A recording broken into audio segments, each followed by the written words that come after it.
tuvarira cyane possession ya 72% ariko kwakura amanota kwa Enzo Maresca bimubiri bamba mwizama hafise Robert Sanchez Achemponga ari kumwe na Trevor Sharoba Lisi James captain ari kumwe na Kukurera kuri 2 no kuri 3 Fernandez Caicedo na Cole Palmer Neto na Benoit Jamie Gittens basatirwa na Pedro Porro. Iyi equipe yabuze igitsindo kimwe mu izamu rya equipe yitwa Crystal Palace yari ifise Dean Anderson mu izamu. Nimba ari equipe ifise effectif nziza ariko abantu twama tubona na Maxence Dorcola ndetse na Marc Gay ay defense ziza mani ni equipe novuga ngo Crystal Palace ni imwe mu equipe ari sous-estimé mu gihugu cy'Ubwongereza mu gihe kuraba ingene Oliver Glass na yarinya equipe y'itangura mu kibuga uza gusanga uriko watakwa na none musore mu Faransa Jean-Philippe Mateta ari kumwe na Sare bakikujwe na urabona uburyo kina ni 3-5-2 ugasanga uno mu Colombier o kuri kabiri Daniel Munoz ari buryo Tariq Michel ari bubamfu yeah of course ukumva ngo equipe ya pressing na Adam Wharton hagati mu kibuga equipe ya Crystal Palace irateye ubwoba kumva ngo uraje imbere yayo gomba kuri amanota agera kuri 3 igombe yakugendeye muhiri wawe wumve ngo bigusaba akazi gakomeye cyane ucugira Eze na Ismail Sarr inyuma mu mugongo wa Mateta Jean-Philippe Mateta no mu bakinyi novuga ngo bagutsinda jewe ikintu nkunda kuba ngaruka ko kumbure turaca twigira no kwa Man Chelsea ni turayitebeko cyane. Abakunzi ba Chelsea nabonye rimwe na rimwe umuntu avuze ikintu nabo nyine batanguye kuba bamwe bakinyi mu bafana basigaye bakavya cyane. Ni equipe ata profile gira tuvyemeranye. Enzo Maresca mwakweza la defense ato effectif 11 akiri kare niki mwa dufata karuno munsi equipe ya Chelsea. Na Enzo uburyo yinji so mumenyereza uno munsi dukwiye kubaza umusaruro ukomeye cyane muri Premier League. Nivyo ntugomba kumujija kuri match ya mbere. Mugabo dufata karuno iyi equipe yo kwayikorokanye. Ninda tabona ko Cole Palmer kumuginja nka nimero 10 byamutakarije urwego mwakwezi. Palmer ni mwiza reka abo menere doje mugabo mu liberté yo guca ku ruhande. Sizigana na performance yo muri finale gikombe cy'isi mbere ya Paris Saint-Germain. Sinzi basi ko abantu babona Cole Palmer kina nk'umuwinga ku nimero 7. Kuri Mauricio Poch avuye muri equipe ya Man City hakiri kare cyane taragira niyo matirite. Ni mubi. Mugabo ku nimero 10 no mutwe bamaze kubona Cole Palmer menga hari uburyo umufunze. Hari uburyo umwimye iyo liberté. Gutanta Jamie Benoit Gittens nka 11 n'ibindi ariko hariyo equilibre equipe ya Chelsea rimaze kugina mutagomba gutakaza. None Pedro Neto dufise ku nimero 11 deja mwakweze no ku no mu gikombe cy'isi si mwiza. Reka Jamie Benoit Gittens aza dodore kwanza gifiswe na Pedro Neto. Reka Cole Palmer kwanza yamaze kutwereka Estevo kidodore ko cyangwa Estevo dodore ku nimero 10. Niki gituma udahari Berté uitwa Enzo Fernandez n'umukitwa abanyafite touch yo gutanga passe ya nyuma yo kumu organisateur mwiza yo kumukinyi ashobora kuriyantura urukino gwawe sote nka nimero 9 cyangwa nimero 10 mu iyo liberté n'umuri dere mwiza hagati mu kibuga mugabo yitwa Enzo Fernandez kandi yo gabarido classe mondiale atena wa muntu uvuga ngo zogera muri vya bikomeye mu bure bivanye n'ibikondo erega uno muzi jenzi mu kinyaga ibikondo kaca ziko na kinye na equipe je nshaka kuyisatira uno muzi apport defensive nzi kwiza ku bantu cyane gusumba gusatira nziko nza kubarusha umupira possession 70%. Niki gituma Reece James yatanguye muri match ku nimero 2 ubura gwa Liberté Maro Augusto yikinira. None nimba waratanse tukabona ko umukinya twiza ya Reece James na Maro Augusto bokinana muri mediane. Niki gituma ukiri kurahatiriza kugumugarukana mukikandi ukeneye Liberté ukeneye gutangurana mudu. Ni equipe tuzi yatakaje profile nziza muri Premier League vyaheze. Hari yindi image tugomba kubona muri Chelsea. Bwo Enzo Maresca agerageza ku munsi uno munsi jewe nziko ikosa rya mbere nzi kuri Enzo Maresca nkoma amenyereza twamubuze mu grand rendez-vous contre imigwi ikomeye muri Big 6 mu Bwongereza mwakweze no munsi aje gutwara igikombe sera mu mado convaincre ko kiriya gikomba gitwaye abakinyi bari beza mugabo uno munsi nemeza ko Chelsea ifise abakinyi batari capable yo kuma mu buryo bwisubiriza ivyo bakwiye kuba botanga kandi atari uko batabishoboye ahubwo bivuye kukuba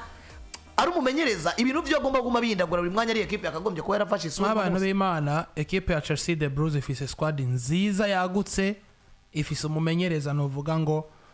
ikijanye no kujera effectif niniya ubwo bushoboza atabwo yifitiye uno munsi dufatiye nko ku rukino bakinye na Paris Saint-Germain ku gikombe c'isi c'imigwi kuri finale warabonye defense y'uburyo yari ihagaze axe central irimo umugabo yitwa Livecontroller ikaba umugabo yitwa Trevochalopa uno munsi Livecontroller amaze kubagira imvune yari bitire de gama croisé ishobora kuzomara igihe kinini atari ko aragaruka mu kibuga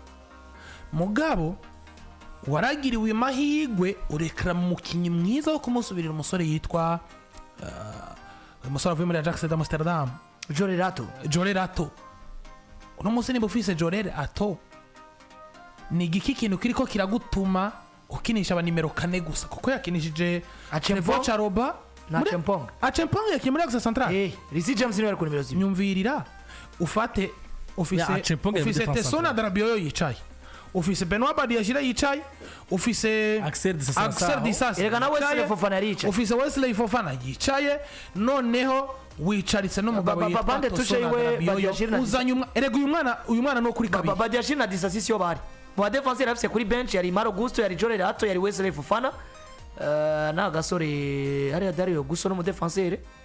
cyangwa ko hagati Dario Sugo no mu mediateur umukinyi hagati rwa defenseur yarafise Maro Gusto Wesley Fofana ndetse no Jorerato na Fofana baxiare kandi bamaze kugira maturité gusumbuye George Chempong bisiguye je niyumvira igituma wewe ukiri mu defense ya Fofana na Trevochalopa niyumvira igituma musi Chelsea kiri mu bintu byo kugerageza nimba Manchester kiragerageza Tijani Legends na bashiriki none wewe ufise Kaisedo na Fernandez na Palmer na Reece James na Cole Palmer na Neto bamenyeranye nawe ugerageze na Man City ugerageze Liverpool karagerageza kwinjiramo Florian Wirtz ahantu jewe ntatahurira umugabo witwa Maresca sinumva gute uza kugerageza aba nimero 4 babiri mu kibuga wanashaka no musosi n'aba nimero 4 kuko yahengetse akakana inshuro zose maze ukabona n'aka nimero 2 akaka Joshua Chimpong n'aka nimero 2 kandi keza wanashaka mugane bukinye defense a 4 reka kufundikanya ibintu vise Jorerato niyo korwiro kimubura niyo plan B gomba guca yipasa directement kuko Trevochalopa baramaze kutwara muri Axe narafatishije nuza na Trevochalopa kazana Fofana na nimero 4 bose nuza na Trevochalopa kazana na Tesona Darabioyo na nimero 4 bose nuza na Disasi na nimero 4 bose vomye habe harimo umuntu umwe w'umugoshe n'imiburibure canka ari foro w'umudroitier mugabo akinira ibubamfu cyane bisiguye ngo una munsi defense yiwe yayinanije kandi umaze kunanizwa na defense uhaye ububasha ya Crystal Palace ifise Bereshieze ifise Jean-Philippe Mateta ifise Ismail Yassar kukwataka itarikira guha gahengo bigatuma mediane yawe nziza ya Enzo Fernandez na Kaisedo ifatwa cyane hagati mu kibuga na Adam Wharton bitari gukunda equipe ari ikintu ikosa Enzo Maresca ndamwagiriza jambere yakoze yakinyi match nka match iyi match yakinga match n'umugabo yakagombye kwikina nka match nkuru kuko munsi byaro vyerekana ngo hantu na hamwe equipe zitwa ko ari nkuru zo muri deuxième tableau ziri Crystal Palace City iregi ni equipe ifise ibikombe bibiri mu meza aheruka irafise none kuri profile ya Crystal ufise igikombe watse Man City cha FA Cup ukagana na Community Shield watse ugatunga Community Shield watse Liverpool ukavisa umenyeza mwiza nka Glasner bakaba bariko baradodore bakubwira ngo we nugikwiye gutunga Eze nugikwiye gutunga Mateta nugikwiye gutunga Ismail Assar nugikwiye gutunga Tariq Michel nugikwiye gutunga Maxence Rakurwa n'aba ba Richards ndetse n'aba Makenga n'abandi equipe itaretse Nathaniel Klein bakubwira ngo nugikwiye gutunga Adam Wharton n'abandi niki gituma udakina na Crystal nka equipe nkuru Ishani equipe nayo maze kutwereka iyo profile yo kumva ngo numetrizo de jouer contre les grandes équipes kuko babikoze imbere ya Man City babikoze imbere ya Liverpool babaka igikombe kwa igikombe Liverpool na Man City nka equipe zifise ibikombe bitanu biheruka muri Premier League wibaza ko no musa ari gukina na equipe ifata ibisanzwe nka equipe jewe mu mwaka uheze Oliver Glasner ku Joshua Puno mumenyereza no mumenyereza beza dufate ngo bamenyereza jewe mfise baje bafise profile zito mugabo no musi bigaragaje fashe Oliver Glasner nkafata Marco Silva yahoze anyereka muri za Watford na za Everton mugabo arafise mu myaka ibiri yeze wone kwa Fulham iyi Fulham yiwe yubu nikomeye fatiriya Fulham ya Mitrovic kigisore mbere yuko kijari ya kwari irari mumenyereza yatwiretse beza dufashe ubundi mumenyereza yatwiretse akomeye cyane Thomas Frank yaciye kwa Tote twiretse muri Brentford iteye ubwo n'umunsi ari imigwi mito ubona abamenyereza batwiretse ariko ugasanga deja profile y'abakinyera yindutse nk'uko kwa Anthony Raola muri equipe FC Bournemouth yatweretse abakinyi bane beza bose baciye basohoka nuno musa basiganye bamubwira ngo nugikwiye gutunga Dango Boubacar Faisal Watara nugikwiye gutunga Semenyo nugikwiye gutunga bagiye batandukanye nivyo kuri Chelsea tanguye munsi wa mbere wa champion banganya na equipe yitwa Crystal Palace ubusa ku bundi twihuta cyane kuri Old Trafford